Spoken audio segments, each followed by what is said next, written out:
Welcome back. Today we're going to talk about the Woodwind Company mouthpieces.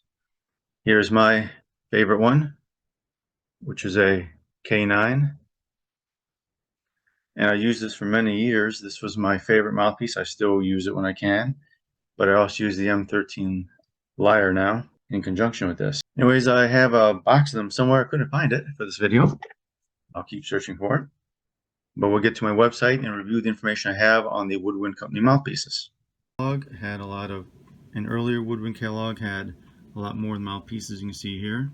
Woodwind's only G1s once again, but RIA crystals, Summer 211s, Borbacks, Van Doren crystals, Gigliotti's, Van Doren mouthpieces, H. Koff mouthpieces for clarinet, O'Brien crystals, Michel Reese Sumner acoustic cuts. I have those too. Of course, Selmers and Larry Combs. Woodwind Company mouthpieces here.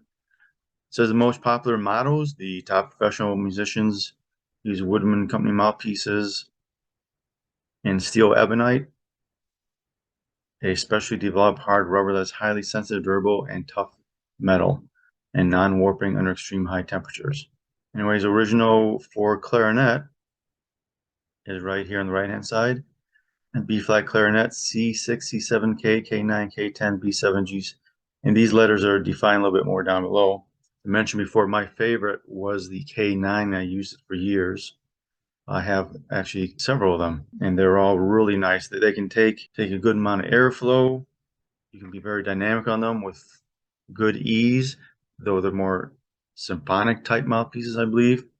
But let's get down below for more explanation. Woodwind facings are designed by the numbers 5, 5-star, 6, 6-star, etc. Of course, the bigger the number, the more open it is. For B-flat, E-flat clarinet mouthpiece, left-hand side right here, it said C is widely used by dance musicians who double on saxophone. I had one of these once, and I really didn't like it. I can't really say. I think the tone was too spread or something. Didn't have the more velvety tone I like in clarinet mouthpieces. K used most by symphony men. Oh, there we go. I like the K9, which is a wide open K. The B designed for students. I never tried one. G, I have one of those and tried them in the past, and I preferred the K. And I had an N once before, but once again, I didn't like it very much.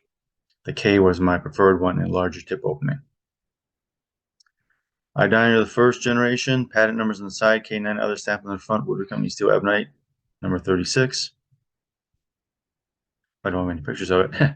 K7 table, model 2, second generation, with K7 on the table. Top of it here, yeah, this is very discolored.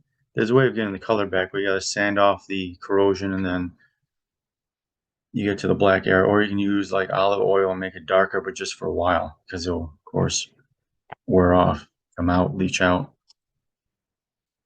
You can't really see the throat very much, but it's a fairly wide open throat.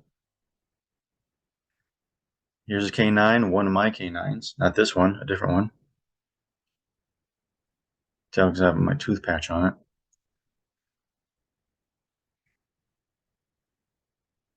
Where was the K9? Oh, the K9 was on the front here in the ligature area. By the way, you see all this gold, you can re-gild these quite easily. I think I have a video about regilding, but emblems on the emblems on clarinets, but the mouthpiece is the same way. And here's the throat. You can see it's not quite a H type. This is kind of tilted a bit. It's a slight A throat. Very nice. G models. Can't see much there. It's table. This is a G5. I think this is the one I had. You can see there's more of a throat, more spread. It's interesting, depending upon the length of the beak and the angle of from the tip rail to the throat, can really help define how the instrument sounds and plays, plus of course the bore. So where one A-frame may be good on one mouthpiece, it may not sound good to you on another mouthpiece. And here's just a picture of G7. And that's really all I have with Woodwind mouthpieces. I found my preferred one, which was the K series, shown you before, used mostly with Symphony Men, and I kind of stuck with it. There is a website out there that has let me try to find it. There's one website from Nicolas Trefeil, which has a lot more information about the Woodwind Company and their mouthpieces. Show here is made by, and it was founded in 1918 by Walter Geimenhardt, of course, located in New York City. The members, Walter Geimenhardt, John Schmidt, Eugene Berchot. I can never pronounce French names. Of course, in 1920, they patented the Steele Ebonite name. And when it goes through here, you can take a look at the website itself. It's Nicolas Trefeil /Woodwind-co-museum. It talks about the new 36 model. I mentioned that in another video I have, I think, for sax mouthpieces. Original Woodwind model in 1918, 1967. I think these are sax mouthpieces. Yeah, Dick Stable 36. Yeah, these are sax mouthpieces. And I like their sax mouthpieces too. I have several of them. I had a mellophone once. I let someone borrow and I never got it back. Interesting how the term borrow means, hey, just take it. Don't give it back to me. And someone emailed me that they had a mouthpiece, a Woodwind mouthpiece that had a metal band around the shank. It's like, well, I don't think it's a clarinet mouthpiece.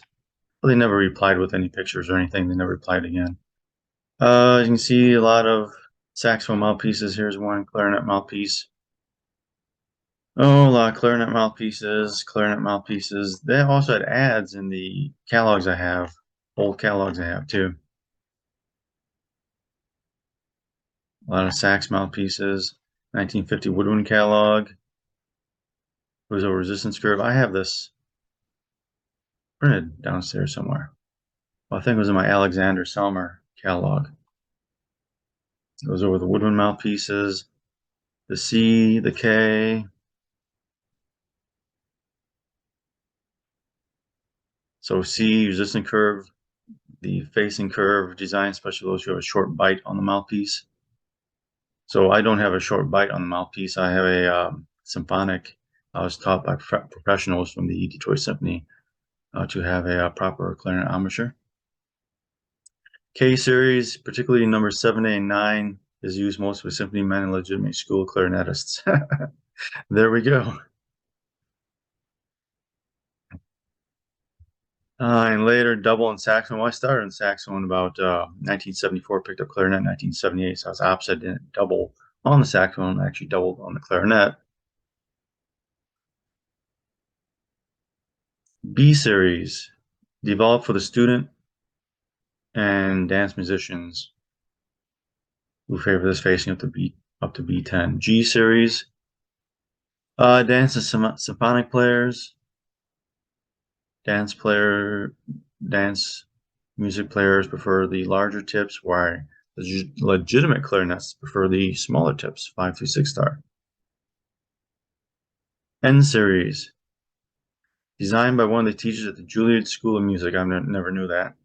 It's free blowing, particularly fine for the beginner or advanced student of the clarinet. A series, well, that's new for me, a German style facing. Okay. Amazing what you do when you actually read things that you have. I have this brochure.